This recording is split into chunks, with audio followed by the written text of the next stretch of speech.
What's up? Shit, son. All right, okay.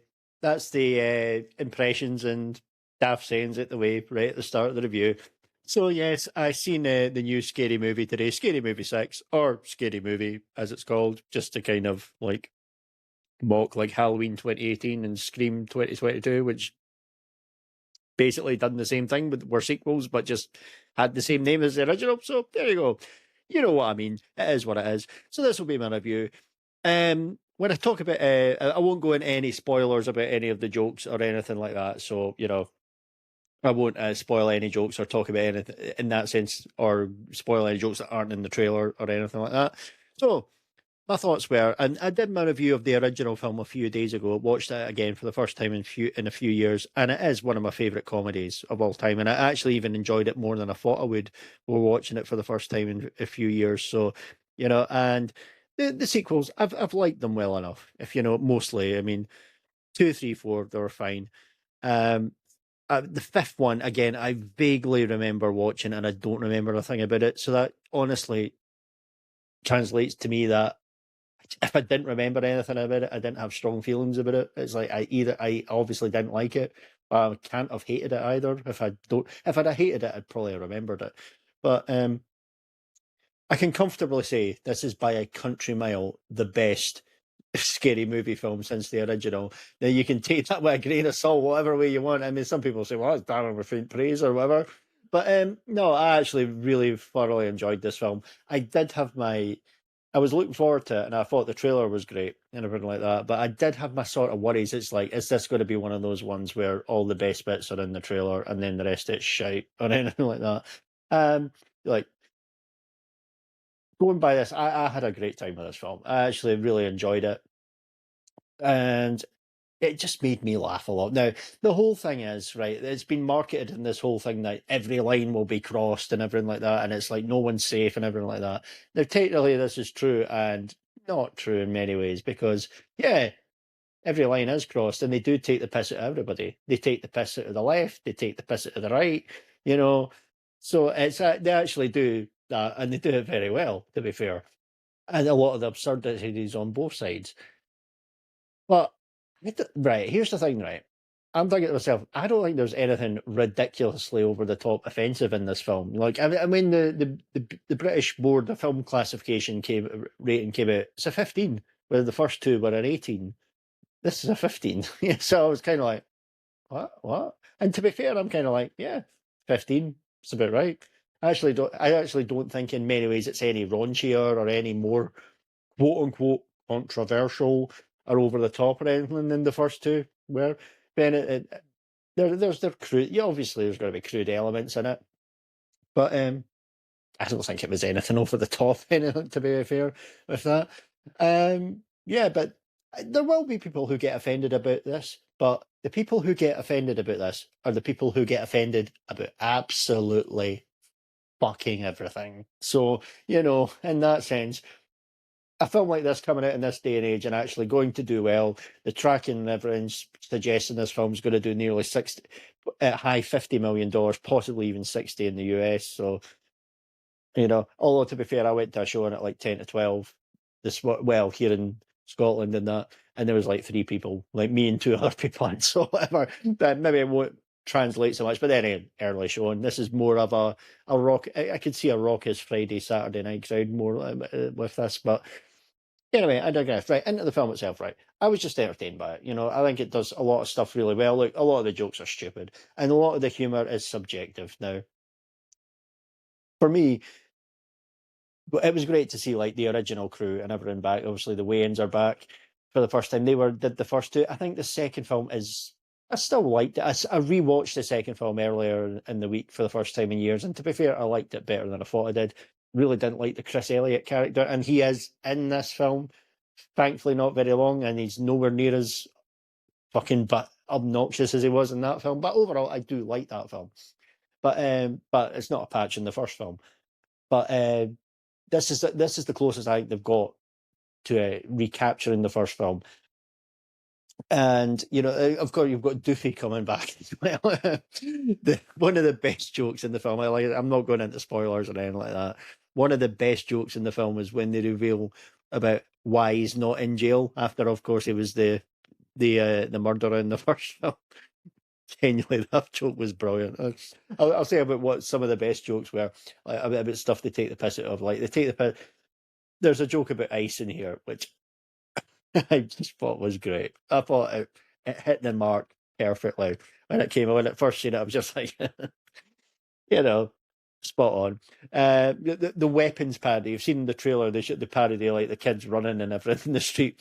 Once you see the context of why they're running in the street, like I just thought that was great. I loved how that was done. It's actually for all this the silliness and everything like that. I thought it was set up very well in a scene, in like a couple of scenes earlier. It's like they set it up with something else that doesn't seem connected, but actually does lead into that. So I think that was pretty well done. Like I had to laugh. Some of the criticisms I'm saying is, well, this film has no real plot. It's like, right, okay.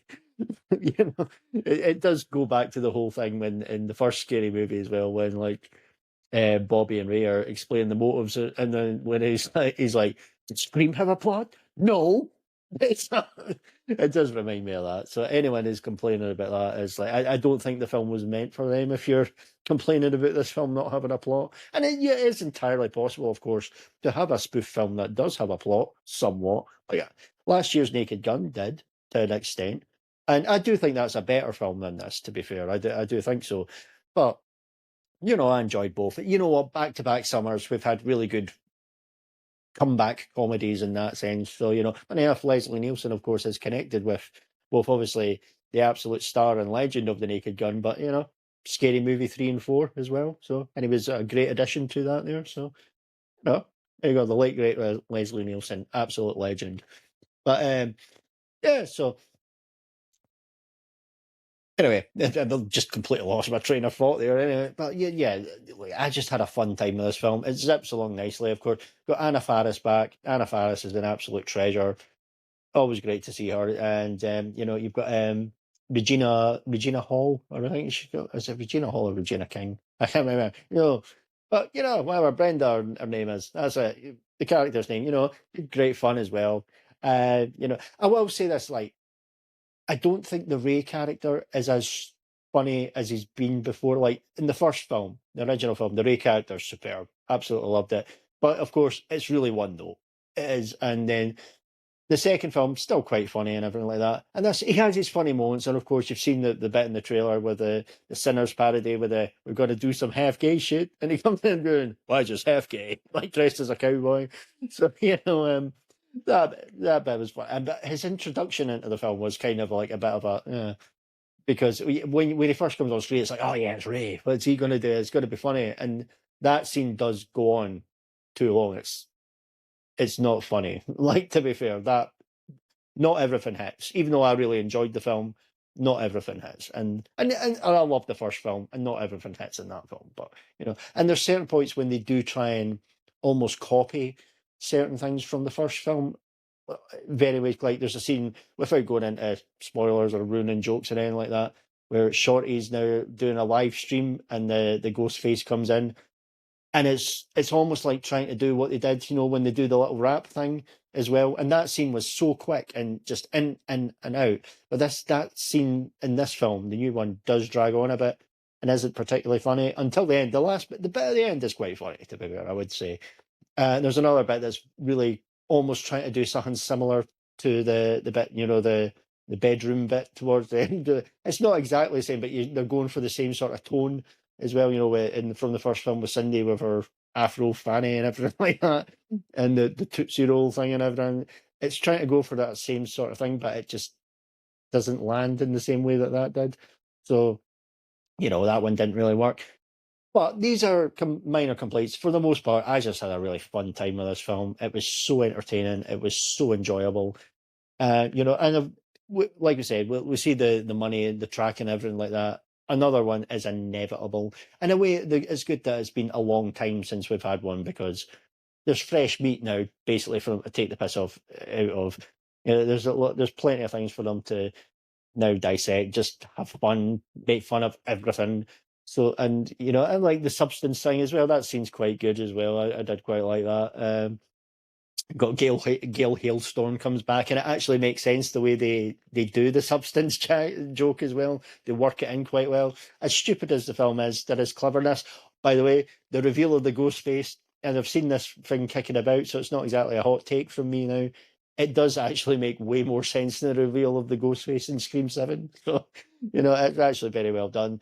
There's even like jokes about Me Too as well, which is quite fitting because, of course, this was Miramax and Harvey Weinstein, and Harvey Weinstein shafted the Wayans out of the franchise as well before that. So you know, there you have it, because it's almost, well, it's only really one joke I would say about Me Too they put in there, but it works with that. There's like jokes about COVID and things. I actually thought it worked really well. Some people will get offended, but the people that will get offended about that are the type of people that still want to live in a fucking lockdown like years later. So whatever. But yeah, I just had a really good time. Big thumbs up for a scary movie, and of course, a sequel is inevitable coming up with this. Like I said, and they've now got things. But I will say this: the quick turnaround they can do with these films as well. There's like very, very recent, as in films that were released this year, references in here as well. So, you know, extremely well done with that. So that's one good thing with that. Of course, they've missed Backrooms and Obsession, because they've actually put that into the marketing campaign. I know there's been like Backrooms posters and things like that with this, but they can go fully there with the next one. I do think as well, if you look at with the first movie, the first movie came out and then made a ton of money, so it was just like fast track a sequel. So a year later, sequel's out, and then it was kind of like, yeah, what do we do now? We kind of went at everything the first time. So there is, if you look at the second film as well, there was new things like the Charlie's Angels parody, which worked well, and things like that, and but it was kind of like going to the well. It's like, oh, we've just done all the 90s slashers. What can we do? I will just dig up The Exorcist again, which, to be fair, that scene with James Wood is actually quite good, apart from the puking scene that goes on forever. But whatever, I digress. But we know that there's going to be a fast track sequel. It'll be either out next summer again, roughly about a year a bit from now, or maybe Halloween next year. So that there will be a fast track sequel undeniably. So you just hope that they don't just go to the, oh fuck, we've actually done everything now. But to be fair, you'll have Backrooms and Obsession that they can go into. There'll be other things that crop up in the year between now and then, before, because I do think it'll be a very quick turnaround. But any road, that's just my thoughts. Sorry for going on way too much there. Thanks for taking the time to listen if you've made it this far, and goodbye.